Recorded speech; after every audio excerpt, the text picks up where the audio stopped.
Hello everyone, you're welcome to my channel. My name is Priceless. Today we're going to be taking a deep dive into a particular topic which I find very, very interesting. This topic was a topic I came about during one of my readings, one of the book I read, and which actually tries to confirm what I've actually read in other books as well. I'm very sure that we're all familiar with Ayn Rand's books. I don't know which one is my most important out of the two, either Atlas Shrugged or either The Fountainhead. But either of the two and other books as well, other of our writings as well, and our essays, those are books that I've actually enjoyed.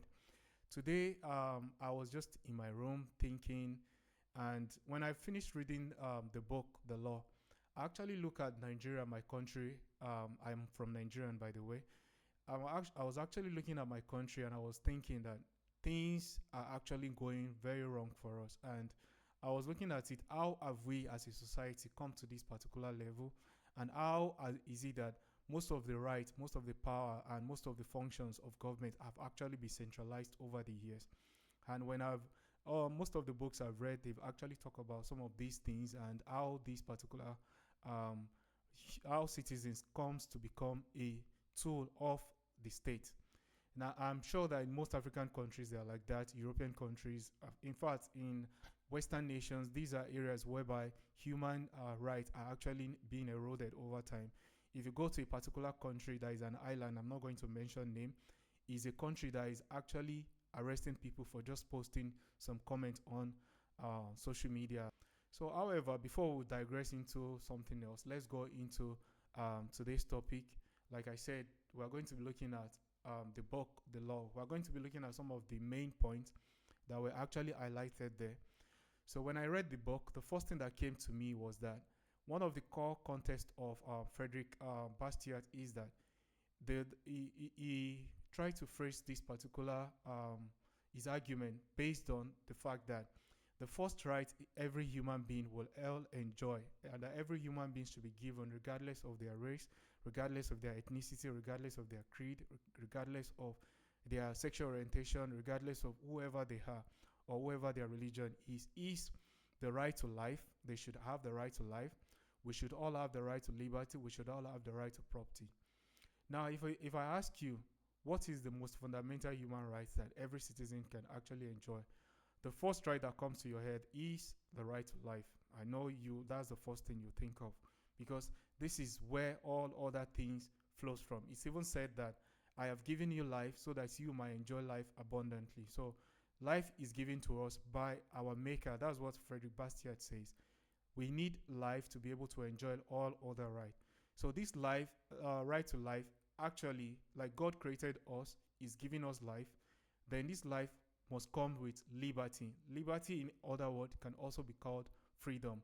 Human beings must enjoy freedom, freedom to be able to think, freedom to be able to associate, freedom to be able to carry out whichever functions that God has given them in order to be able to preserve their first right, which is their right to life.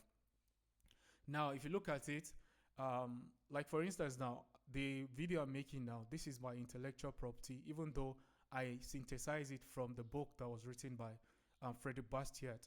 Now, right to life, which I am exercising right now, is being mixed with this particular book that I'm teaching.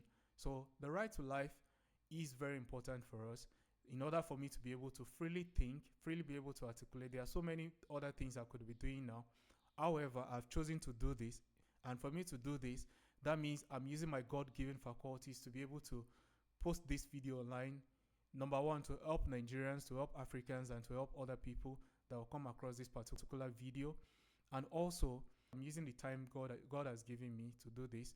Then I'm using my liberty as well, which is my freedom to be able to do whatever I want to do in terms of using my mental faculties that God has so freely given me. After I've finished with the video, this video automatically becomes my property. So like he said, we need the right to life, we need the right to liberty, and we need the right to own properties.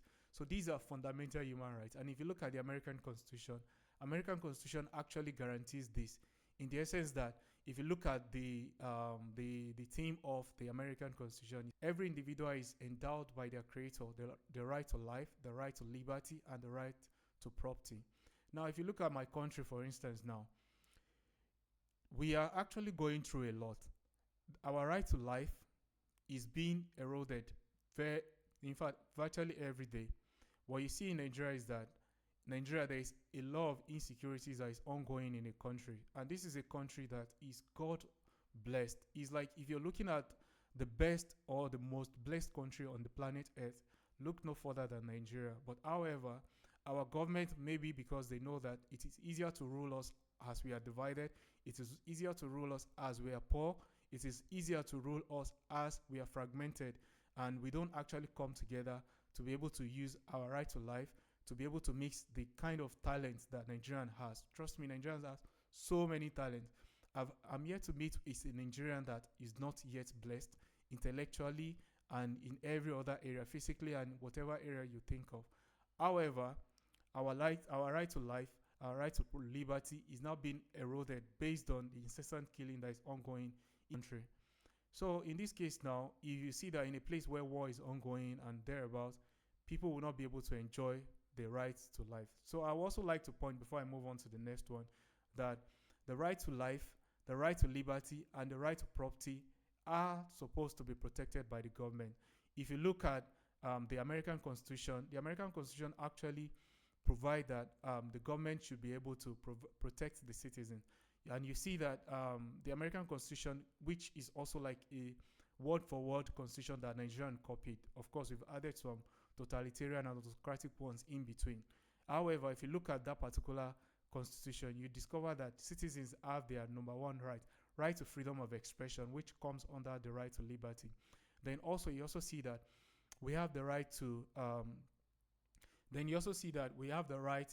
to be able to own properties. So our right to life, liberty, and property, they're actually ensured when there is adequate security in a particular country. Now, the question I'm asking now is that if the right to life, liberty, and property are gifts that exist before any government, because these are like, now the question is that since we know that right to life, right to liberty, and right to property, they exist and they've always existed before any government is created, then why do we need the government then if these rights have been in existence?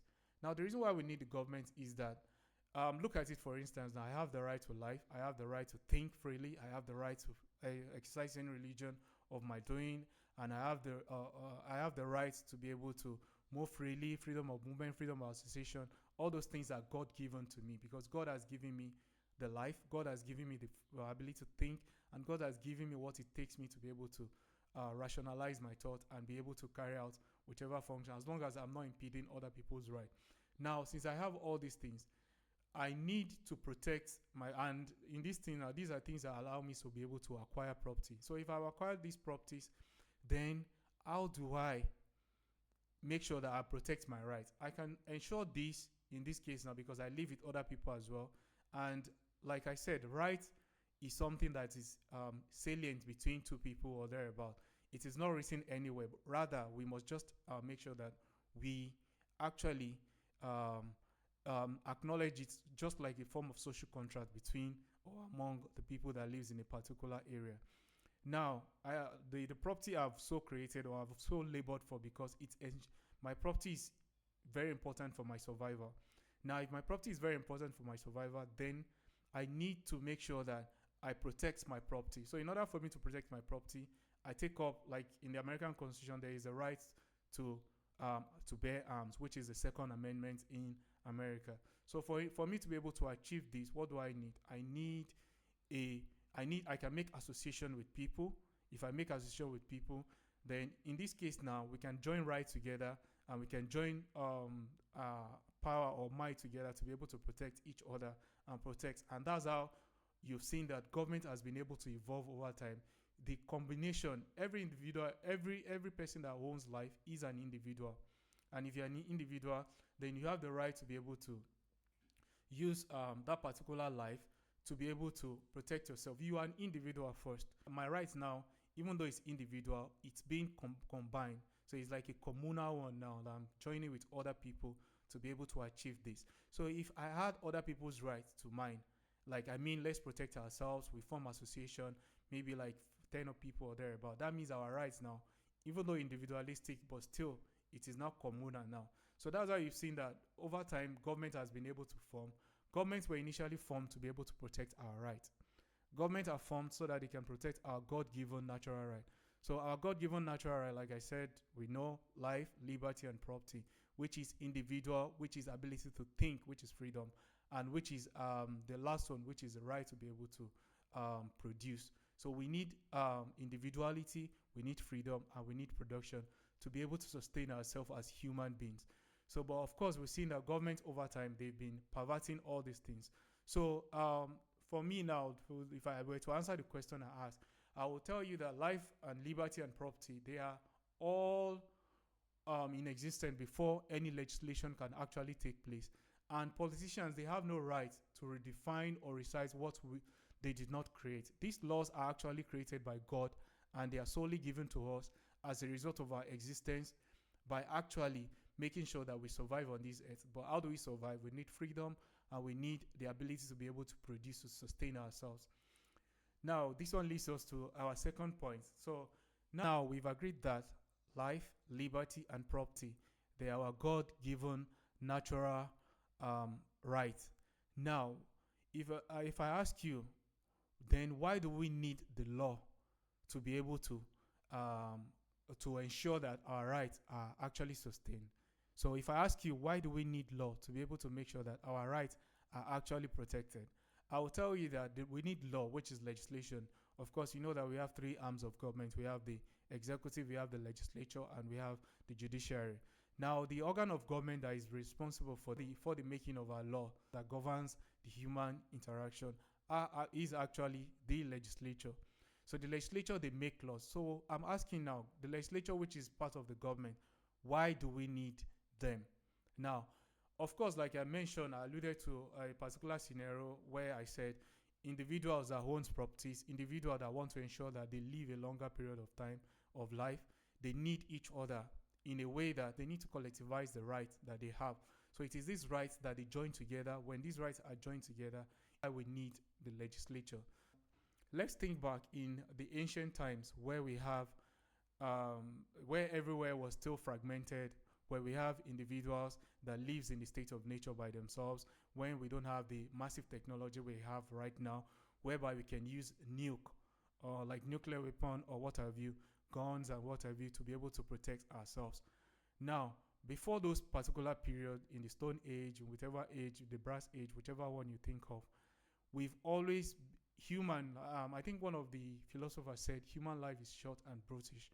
Now, in this case now, humans have always been an individual person, even though they've lived in communal, tribal settings. Now, even though they've lived in communal settings as well, but still, individual is always responsible for his or her life. So in this case now, other tribe or other people from other places can actually come to a particular town where a group of people are gathered, are living a settlement. When they come into those particular areas, they can fight those people, they enslave them. And you see that they pillage the properties of these particular people. Now, of course, you can see what is ongoing in the Middle East now, whereby Iran is bombing different properties all over the world and other people as well. The reason why this one is happening, it's not like they're doing it unprovoked, but of course, you know it's provoked by America and Israel as well. But also they are retaliating. You can see that one thing they are damaging is properties. They are damaging infrastructures that enables them to create wealth. This is one of the criticisms of war as well, whereby during war, what you see people damaging is properties. They are damaging infrastructures that can be able to perpetuate wealth so that they can cripple the economy of those particular people and they start all over again. This discourages savings, and there's a psychology to war whereby people don't save in those particular periods. In this case now, laws are actually needed for us to be able to collectively come together as a person so that we can, anyone that wants to wage war against us, we can fight those particular set of people. So that's why we see that we need the government. We need to constitute a government that is ensured, we need to create a government that ensures that all the collective rights of the citizens are actually protected. That means the right to life, liberty, and property. And I think that is the only reason why government is needed. So past this, any other laws that government are making are actually, or is antithetical to what the government is actually constituted for. Let me give you a scenario. When you call the police to protect your home or belongings, are you not simply organizing your natural right to defend yourself? If you call a police, there is a crime that is ongoing. Before the police comes to you, even the criminals have already gone. And what they just come there to do, they start arresting people. Well, how does that work now? It don't make sense. So what I'm saying is that if you call a policeman, you're calling the policeman to come and be able to enforce your right to use violence, to use force against someone that is trying to either harm you, your life, or either come to take your property away. And in this case now, collective force is justified in that. The government can actually overtake that. So the police, like I said, they are nothing more but the collective arm of each natural right to defend his person and goods. So thereby we have law is organized justice. So that is what Bastiat defined law as. He said law is nothing more than organized justice. So we organize justice in that we collectively hand over force to a particular set of government which make sure that they use that particular force to be able to protect every citizen of the country, just like the military as well. So Nigerian military is another thing which I think we need to actually look into. However, I know that our military men, they are people of noble intent, and they are people that, in fact, for you to be able to give your life to say you want to use it to protect your country amidst what is going on in the country, you are actually a brave hero. So I don't have anything against our military except that there are some elite among them that are actually perpetuating what is actually going on in the country by not using decisive force to fight the people that are like Boko Haram, like ISWAP or whatever, that are destroying the peace and prosperity of the country, because peace is necessary for people to be able to establish their economic rights or their property right. Law must prevent injustice and plunder, must not organize society. Law is not needed to organize society. Law is not needed to redistribute wealth, or law is not needed to enforce philanthropy. When I was reading the book, one of the things that Bastiat alluded to is that man is actually given faculties to be able to look into the environment, look at what we can actually produce, actually create from the environment.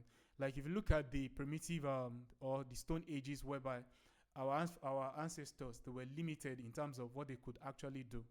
Not, well, we can say they are limited, but then their faculties were constrained to extraction of resources that is actually in their natural environment. Like for instance, now you see them going to they live in the jungle then, and for them to live in the jungle, what is usually available to them is hunting. So our forefathers were hunters and gatherers of fruit. So they actually hunt, then they gather fruit, and over the time they started planting.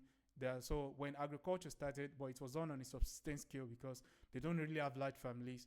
But over time, they've been able to exchange those things where organization comes in, whereby economic activity started. They do trade by barter until we have money where they can use money to exchange it for value. So I'm not talking about fiat currency. I'm talking about money that were actually backed by gold during those particular period of time. However, if you look at the laws that we have currently now, laws that we have don't prevent justice, in that laws are made right now, they are made to plunder the natural God-given right of every citizens of the country. In that, you see, number one of the things I have against this is that taxation. Looking at taxation, like for instance now, Nigeria, for instance, has already instituted a new tax law. This new tax law is very barbaric in the sense that the people in Nigeria, they've been like, it's just like you put a frog inside a pot and you start boiling the frog slowly, gradually, and you discover that the frog is actually getting adjusted its temperature until it can't anymore. And I think that's the way they've made our country to be now. Nigeria is a very blessed country. Like I keep saying, we are people that have very like good intellect. We are very knowledgeable. We are very wise. However, I think our mind, which is the number one thing that is supposed to be shaped in a way that is like a weapon, just like Ayn Rand says. Like for instance now, if Ayn Rand in one of her writing, I think either in The Fountainhead or either in Atlas Shrugged, was actually asked or poses a question that between a man and an ocean, which one is actually bigger? Then, of course, you can see the vastness of the ocean, the Atlantic Ocean, the Pacific Ocean, Indian Ocean, and all the rest. When you look at them, you actually see that they are vast in nature. But however, if you look at the man, the way God has created man, if you look at it from the anthropocentric view of humans, whereby men are actually placed in the realm of affairs of things that are actually created. Now you look at it and you say, man is the greatest. That was what our response was, because man has actually been given the faculties to be able to look into the environment, tame the environment. Thereby, she says, look, man is the one that built ships. Man is the one that built boats. Man is the one that built several things to conquer the sea so that he can harvest the particular resources that are abundant in nature. So also in that particular area. So I'm telling you, as a Nigerian, you don't need to limit your mind to what you've actually been taught in school, that this is the only way for you to make it in life. I'm telling you, that is a scam. So what I'll actually tell you is that in order for you to be able to become a useful member of a society, is that you should be able to look into your environment. Nigeria is blessed with abundant population. Nigeria is blessed with abundant resources. You just need to think and look inward and be able to think, how can I be able to benefit the lives of people around me? What kind of job can I create? What things can I do? If you have to do a particular job, which is you think is beneath you, but no job is beneath you. Every labor, there's dignity in it. So you actually do a particular job where you can save up and start a particular business, and you persevere in that particular business based on the brain that the mother nature, Nigeria, has given you. You will be able to thrive very well. You don't need to be looking at, oh, you finish school, you start working for someone, which is, you can do that. I'm not saying there's anything wrong with that. But then you need to be able to be self-sufficient. So, and that is what Ayn Rand is saying. Look into your environment. What can you do to be able to achieve all these things? If you look at the environment, there are challenges. There is no challenge that is insurmountable to you as a Nigerian, as a human being. You think, you create solutions to those particular problems. In the course of you being able to provide solutions to these particular problems, then you become rich. Then you can be able to enjoy your life, liberty, and property in as much ways as possible. Now, let me give you a particular quote. There was something I read, and it talks about money is actually used to accumulate power, and power is used to accumulate influence, and influence is used to accumulate liberty. So liberty in this case gives you the right to be able to do what you want to do, how you want to do it, and when you want to do it. Now, the question is, should the law force you to live a certain way and fund other people's choices? Like, for instance, now, one of the things, as I'm here now, I have so many Kenyan friends here. And if you look at Kenyan economy is actually socialist in nature, in that they do contribution for this, they want to build this, the government taxes them a lot by taking away from what they earn.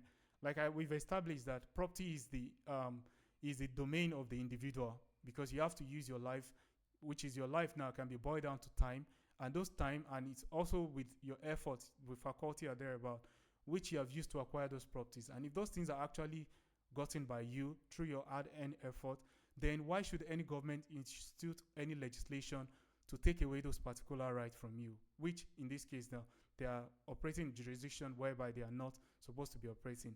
The taxation system all over the world is barbaric, in the essence that, number one, the government don't use your money very well. We've seen that, like Nigeria, like I said, there was a high level of taxation that is ongoing right now, whereby people are being taxed off their money, despite the fact that we are really suffering in that particular country. And I wish that things will actually change, and I wish that citizens will actually open their eyes. And of course, there are so many problems that have built up to this particular area, but just that taxation is actually making it to be very high as well. Another one is massive corruption, which is what is actually making it to be like that as well. Then if you look at it in this way, you will see that we're actually suffering a lot in that particular country, coupled with the taxation they are giving. And now, what is the government's justification for actually taxing us? Most of my Kenyan friends, I argue with them a lot.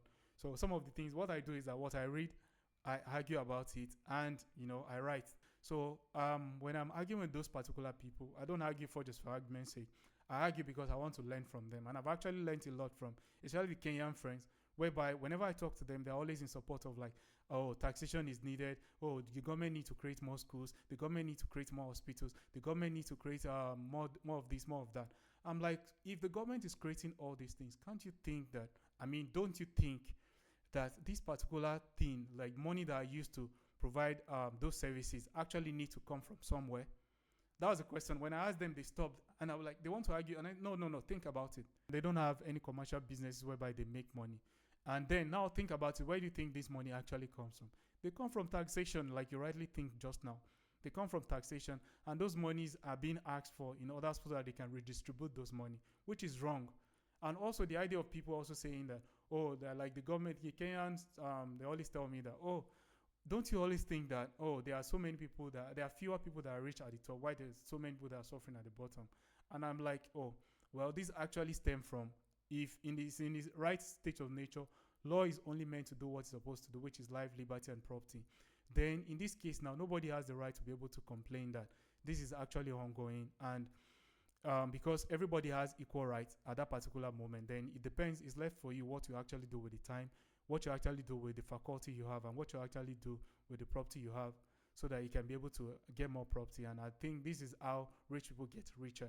But of course, we've seen that rich people nowadays have actually perverted the law themselves by colliding with the legislators, so that they can actually make laws that actually favor them at the expense of other people. That's something we'll get to furthermore in the video. Next point, which is the law is perverted, then if the law is perverted, it becomes a legal plunder. So if like for instance now they say law is perverted. Typical example, of course, Dangote is someone that has contributed immensely to the development of my country as well. However, I think that in him running to the government to be able to ask for certain protection before the establishment of the refinery in Lagos is actually I like say plunder. If Dangote is telling the government that I need this particular protective laws for you to be able to allow me to establish my industry in this particular place and enjoy this monopoly in this area, but then look at other people that export oil or that import oil from other places, there's a problem with them as well.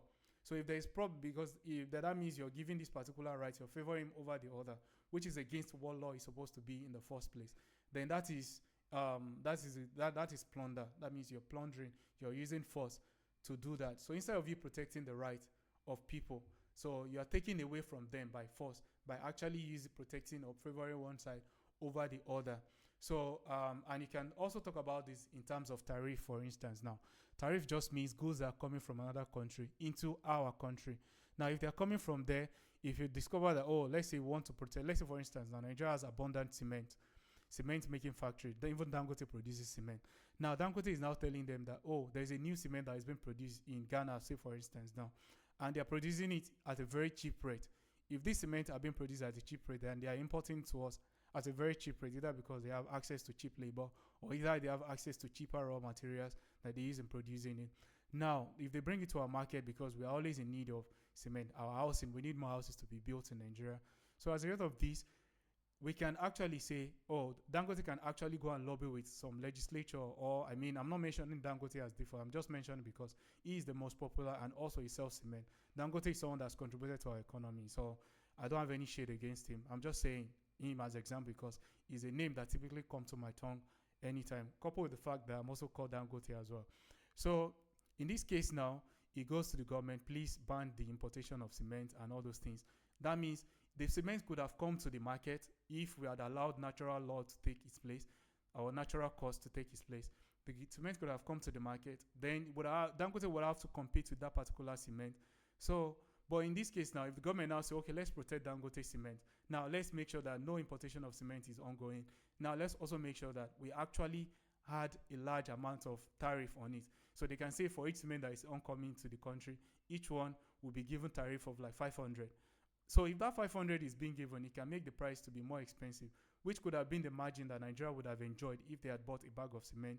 In that, if Dangote is selling his own 12.5, Ghana is selling their own 12,000. That means the 500 difference is something that could have benefited Nigeria. And if Dangote were to do the natural course of laissez-faire system of capitalism, he could have actually said, okay, oh, they are bringing it 12.5. Let me try to cost down my cost. Let me try to make sure that I sell at a price below that. And who do you think will gain from that? It's Nigerian. You have more money to save per bag of cement if you are actually buying that particular period. So protecting infant industry is actually something that is actually wrong according to my own. Let other goods come from other parts of the world. Let them come and compete with the local good. So if the people actually want the local good, if you want to patronize at a very higher cost, then go ahead and do that. But if you have a cheaper raw material, and I know that most people are rational and they want to go for things, they want to get the best product at the very cheapest price. So that's what I would say about that. So we should avoid using law as a means of plunder, to be able to, in a way whereby people are lobbying for other people to be able to I mean, bring out legislation that favor them. So, so conclusively now, I can say what one man may not lawfully do to himself, to maybe like for instance stealing from another. Like for instance, if you steal from another person, it's a crime. Now, you should not lawfully delegate politicians to do that for you. So if you delegate politicians to do that for you, that means you are invading on someone else's right. So by asking the government to make legislation that favors you, that helps to plunder another person's property, another person's income that could have been used to get other things. Like I said, so crime it cannot become justice by merely majority of people doing it through the parliament. So there was something that he said that actually that gave me a pause to think. He said, if you look at it, there is what we call legal positivism. Legal positivism just means that, according to him, just says that, hey, look at the legislature. The legislatures are making laws. As a result of that, you are a citizen of the particular country. Look at those laws and use this as your moral supposition, moral guidance. And if you look at it, this is actually wrong. It is very, very wrong. If you look at it this way, look at it like, for instance, we all have our religious books. My Bible is the number one for me. And if you look at it, like I said, God has already established Adam in the Garden of Eden to be able to oversee everything that is ongoing in the particular, in the Garden of Eden, to oversee whatever he names them. He gave him work and all those things. What God did was I gave him life. God gave him liberty to be able to name everything and anything in his name, and whatever he names them, they become. Then also, God has given those things as property. Of course, he can also phrase it in another way. That is what we call anthropocentric view of the world, whereby man is placed as the sovereign of the property. He's playing as the sovereign of himself in that he makes rational choices. And in that rational choices flows his life. If he does it very well, if he thinks very well, he can get things that and actually will be able to advance his life through that. If you look at it from the anthropocentric view of the world, you'll discover that life is given, that is established, then property is now gotten through those particular things. What you discover is that morality, according to our scenario, actually stems from the God-given morality. The moral code which is in our heart, which is given to us by God, is actually there to guide us. But in this case now, if you are now looking at those people that think that they know better than us, and they want to make laws whereby those laws, because people will look at the laws and from there they start looking at, oh, I don't need to do this. If I do this, it's a particular crime and stuff like that. So if they actually go through that particular means, that means humans now are now becoming the law creator, not in the nature that God has intended it to be, in protection of our lives, in protection of our properties, and in protection of our free association of thoughts, free association of people with people, and whichever thing that we deem fit. So in this case now, it's actually wrong for politicians to actually be making laws, not from the natural order of things, but actually from their own. So, and I think as Nigerians and as humans as well, what we need to do is that we make sure that we elect leaders that will not go there and bring laws that is actually against the natural order of things, life, liberty, and property. So in this case now, it's very important that we do that. And we don't look at the lawmakers and be saying that, oh, this is how the law is. So that's what they call legal positivism. So if you look at the inverse, would be like, oh, morality comes from law, and from there, every citizen must act. Now, you should look at it this way, that morality is established for us, is God-given, according to our natural right. Then you look at it from morality, laws should be made. And from where law is made, then human beings should be able to operate. Not in the essence that, oh, we establish laws, then morality is now derived from the laws that are being made. The individuals act in that way, which is actually turning inversely the natural order of things. Now, the next one is legal plunder. It stems from two main causes, from human greed and false philanthropy. Various scholars prove that socialism is a very bad thing for a society. A society that is socialist oriented is actually bound for destruction. Now, why do you think I'm saying this? Like I said, Kenya is a country in which even their citizens, they socialize education, health. They are trying to redistribute wealth. There's high taxes and all those things now. Now, if you look at some people, especially our lawmakers now, which thinks that they know better than God has created us, by actually saying that they want natural order of things to change, that there are fewer people that are accumulating wealth, which, for instance, now, if there had not been any legal plunder, I wouldn't have any cause against them. But of course, I have a cause against them because they've actually used their law to benefit themselves with the help of their politician friends in the legislature. So in this case now, provided that everything operated in the natural laissez-faire economic system whereby everybody is given individuality, everybody is given freedom, and everyone is given the right to production. Now, we can say that this legal plunder that these people are initiating in the name of like, oh, we need to be our brother's keeper, which is fine. I'm a Christian and I abide by that. But I also think that most of the philanthropy that should actually come from private givings and all those things. But in a sense whereby government is the one giving. Like for instance now in the church now, like so many people that in the church, for instance, like 10% can actually give out all the monies that are actually needed, and it will be enough for them to be able to carry out maybe like paying for the venue of the church, maybe by paying for certain things that people need to pay for that. Some people are not even privy of that church actually need. But then God says we should all give regardless of our wealth income. If you are the richest, if you are the poorest, we still need to give because it is very beneficial to give than to receive. So in this case now, if what government is actually doing in that regard is that they are the ones socializing our wealth for us, they are the ones doing the giving. But the government cannot give as we have established. Government only give what they have. But then how do they have those things? They have those things by actually taxing everybody in the country. So they tax them or through the resources that they've collectivized, which they should have privatized anyway. And then they are now using it to create schools. And the public schools, they don't run very well. The public schools, if you've been in public schools in African countries, in the and in European countries or wherever, you know that they are used as the extensive arm of propaganda of the government. And you see that most of the people that are coming out from there, they are not coming out as people that have skills that can actually benefit or buttress their life. So in this case now, the government, like socialism doesn't benefit anyone.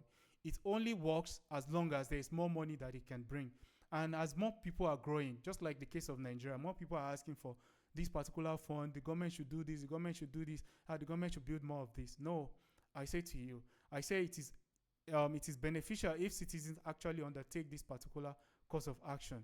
So if citizens undertake this course of action, then we can be able to advance forward as a society and less of the taxation because government will have less reason why they should tax people.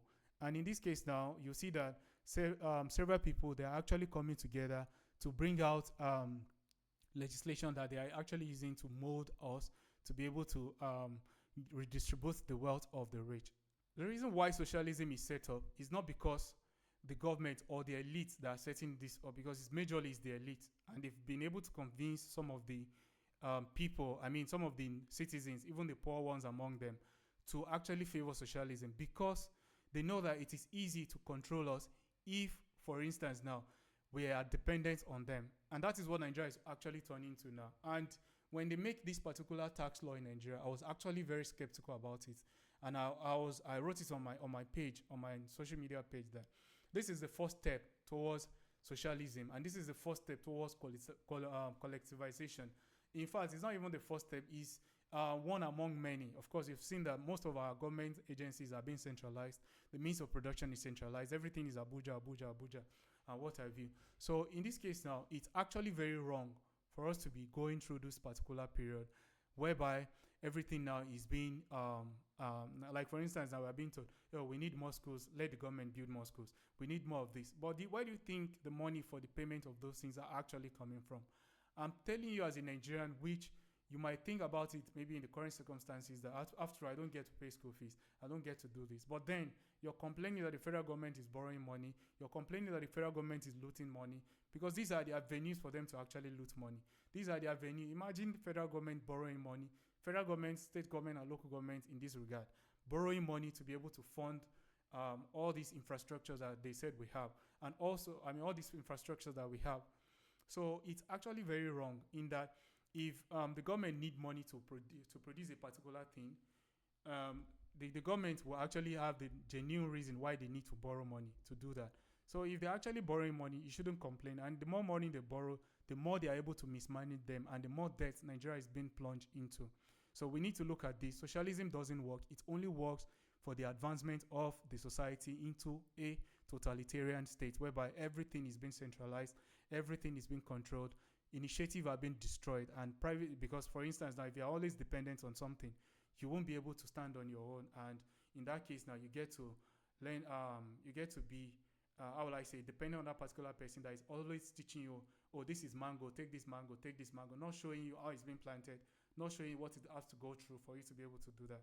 And if you actually go through the natural course, whereby we have to produce everything ourselves, then you discover that the initiative is actually there for us. We are able to think, we're able to stand on our own, we're able to take our private initiative, which is against what the socialists or the government is actually trying to do. So I advise you that you reject every form of socialism, every form of free gift. Nothing comes for free. Everything that you are being given comes at a cost. No money comes from everywhere into the laps of the government. The government rather uses money that are being plundered or taken away from other people for their selfish philanthropic reasons of actually, which only have one cause other than for it to, which only have one cause, which is making the citizens to be more dependent.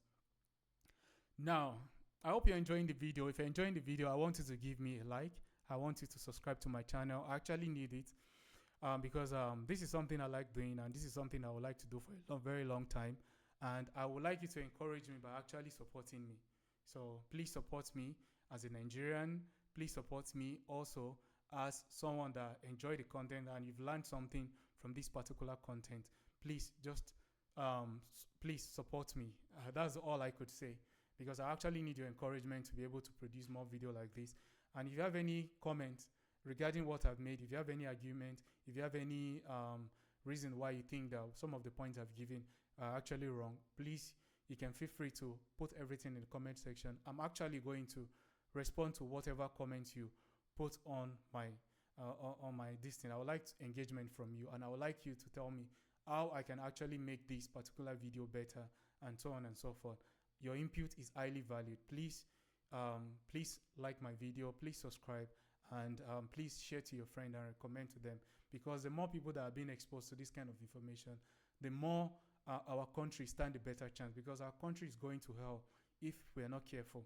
With the way things are going, insecurity, massive killing in Jos, massive killing in the northern part, encroachment of these barbaric people into the western part of the nation and into the eastern part of the nation and the southeastern part of the nation and the southwestern part of the, in fact, in all the geopolitical zones of the nation. This is their end game. They want to destabilize us. When they destabilize us so that we can actually depend on them, we ask for more welfare packages, and we will not be able to move forward as a nation. So, but then we know that we are Nigerians, we are always resilient, and we are blessed. And I mean Africans to a large extent, whichever place you're watching this particular video or you're listening to my voice from. But just know that it's very important that we come together as citizens, we put all hands on deck, and we do what is best for our motherland, because it's very important we actually do that. We are countries that are blessed. We are blessed as people. We are gifted genetically. We are gifted intellectually. We are gifted philosophically. We are gifted productively. So we should all put all hands on deck and see that this is what we can do to actually assist our country by freeing ourselves from dependency on all these political leaders that don't have any, like these political leaders, they don't have any initiative, any proper initiative. They only give us their MAGA promise, and at the end they do nothing. So like you see those people that are saying assured hope, assured hope. Where is the hope assured? In fact, it's paining me that Nigerians, it's painful to me that Nigerians are actually running away from their country.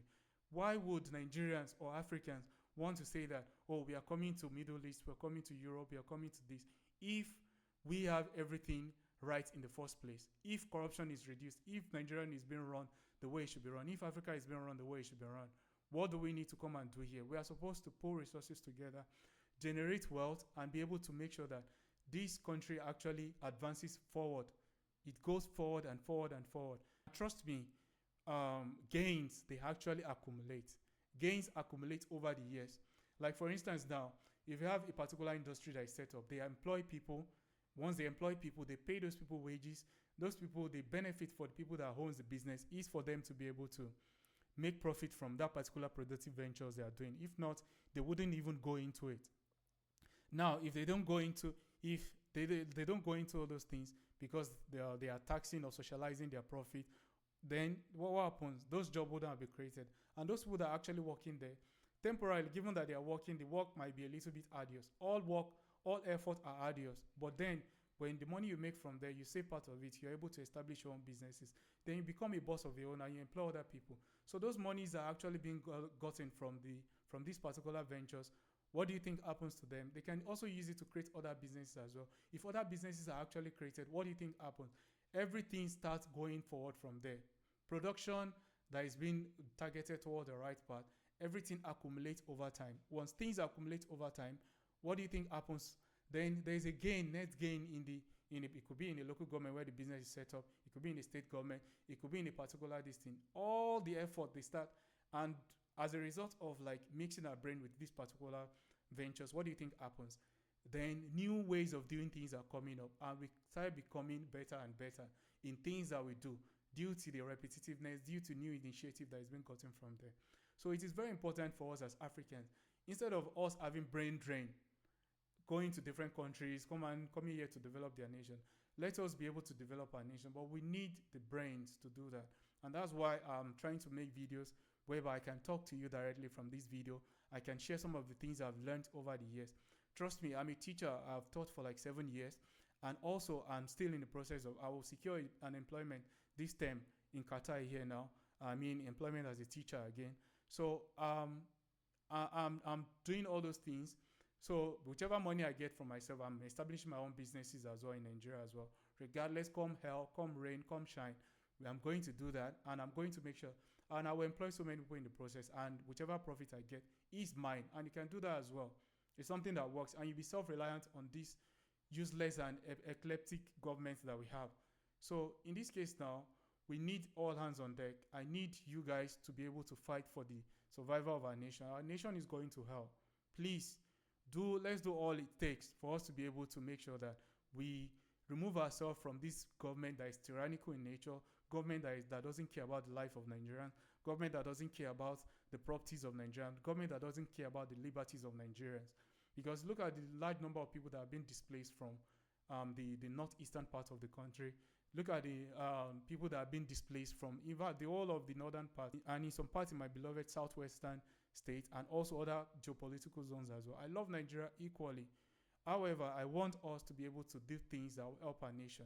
So I'm doing my own part, and I think you should do your own part as well, in the essence that you should be in a way that you are actually creating wealth. You are actually doing all it takes.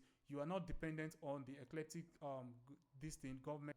So I want us to be able to do the right thing for our nation. Our nation deserves the best, and we should all put all hands on deck to ensure that all these things are actually being perpetuated. Now, Frédéric Bastiat make the argument that true laws are laws that should only favor the right to life, the right to liberty, and the right to property. All other laws that are made in our countries are just laws that are just barbaric in their essence, are laws that are not actually created for what society actually created them or needed them for or instituted them for.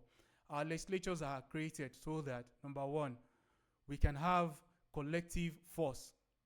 This collective force are forces that could, like the policemen, for instance, they are collective force, like the state monopolizes violence. So they are collective force that could aid us in making sure that our rights are adequately being protected. So these rights, like I said, they are the rights to what? Life, they are the right to property, and the rights to what? Liberty. So laws should only focus on that, and laws should focus on nothing else. So if laws are being, all the other laws that are being created now that are contrary to this are actually against what they were instituted for, and they are barbaric, and they are what causes plunder of individual human rights. Now, I can ask you a question. I say, if laws keep expanding to control more of our daily life for our own good, so I can say, where does it end? Who really benefits? So like I said, laws should be simple in its essence. It must protect life, it must protect liberty, it must protect property. So any other thing aside than this should not be in our domain at all. So in this case, now anybody that plunder those rights should be collectively, the state should collectively punish those people. I don't see any reason why our government should be borrowing money at this period. Look at the war that is ongoing. The price of petrol has actually increased, and it has actually been more than what the government has budgeted for how much they were going to spend. Now, if they're getting these shortfalls from these particular excess sales of crude oil, barrels of crude oil, then why are they still borrowing money? But you know that these people are borrowing money so that they can use it to run the next election, and they can embezzle some of this money and thereabout. So I'm pleading on behalf of my very amazing and able motherland, Nigeria, and other African countries, that you should please make sure that you reject all these particular laws that are excessive. We should always fight against this particular law and strip them away of their essence, and make sure that we punish government that are going into the particular legislative post or executive post that give ascendancy to this particular law or accent to these particular laws by actually not voting them in again. Until we make them to do the right thing, they will not do the right thing. They'll keep perverting justice and they'll keep perverting laws. Now, the last but not the least is that the solution is to make work and voluntary exchange more rewarding than plunder. I think it's Aristotle or one of the Greek philosophers that says that people look towards their leader for morality. In this case now, God is our leader anyway. Our laws should always stem from him. Our morality should stem from him. However, if you look at Nigeria the way it is, our leaders are very corrupt. Then you discover that most of the people are saying that in order for you to be able to make wealth, you don't need to go through the arduous process of getting a job, doing those particular jobs that your soul actually, in fact, almost rejects. Especially jobs that are beneath you, that you think is beneath you. But no job is beneath anyone as long as it fetches you money and it advances your survival in this life. So if you are able to actually look at those particular things, and we know that there's dignity in labor, whichever job you do, there's dignity in. But you see that some people, some of my country people, which is very sad, are actually going into criminal activities like Yahoo, and they are doing some other things which is against the normal process, and they are in that particular case destroying the image of our country. We should always teach it. In fact, it should be in the curriculum whereby every citizen is being taught that there is dignity in labor. Everybody, whichever work you do, you don't need to cut corners, just like our leaders are doing. So the law is, you're now seeing that it's permeating from the top down, which is making some Nigerians to be more corrupt. And even if they put most Nigerians that complain about what is going on in our country now over in position of government, they will actually end up doing worse than these governments are actually doing. So I'll actually conclude the video by saying a society where honest labor and voluntary exchange are safer than legal plunder is a society of justice, is a society of peace, and is a society of prosperity. So I encourage you, all Nigerians, all Africans, or wherever you are, wherever you're watching this video from, to actually, let's put all hands on deck and let's do the right thing. Let's go through the process of making wealth through the right way, and through that particular means, we can actually have a functioning society with people that value the moral law code, which is in congruence with that of human beings. Thank you very much for participating in this video by watching. I would like you to subscribe. I would like you to like. I would like you to share, and I would like you to comment in the comment section. Any disagreement you have, let me know. And if you want to contact me, you can contact me at pricelessmod2020@gmail.com. You can send me an email if you have any question, if you have any suggestion, if you have any video you want me to make. I will be glad to make on whichever topic you think is actually necessary. So I will leave you now. But having said all this, I pray that God will intervene in the situation of Nigeria through the people that He's created with abundant knowledge, abundant wisdom, and abundant prosperity. God bless Nigeria, God bless Africa, and God bless the world. Thank you.